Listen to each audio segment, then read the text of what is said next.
ওই যে কথায় বলে না, বাঙালিদের 12 মাসে 13 পার্বণ। আমার মতে জানো তো, এটা একেবারেই ভুল। কারণ আমরা যারা বাঙালি আছি তারা কিন্তু রবিবারটা এমনভাবে স্পেন্ড করি যেন কোনো এক ফেস্টিভ্যাল। স্পেশালি আমার মতো যারা বাড়ির রান্না বান্না ইভেন বাড়ির খাবার পছন্দ করো, তাদের কাছে যেন রবিবারটা আসলেই মাথায় অন্যরকম কিছু কাজ করে। ঠিক তেমনি গতকাল রাতে ঠিক ঘুমাতে গিয়ে ভাবছিলাম যে কাল কী রান্না করব। আর আজ সানডে সকালবেলা উঠেই বেশ রান্নাঘরে গিয়ে মনে পড়লো যে না, আজকে একটু নিরামিষ দেন আমিষ সমস্ত কিছু মিক্সড করে কিছু একটা রান্না করা যায়। তাই রীতিমতো আমি রান্নাঘরে এসে বানাতে চলেছি মিক্সড ফ্রাইড রাইস, তার সাথে আলুর দম।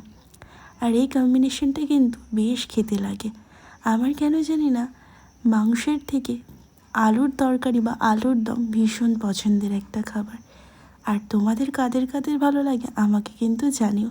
অ্যান্ড হ্যাঁ, রবিবারটা কে কী করলে সেটাও কিন্তু জানিও। সো এটা হচ্ছে আমার দুপুরের লাঞ্চ। সো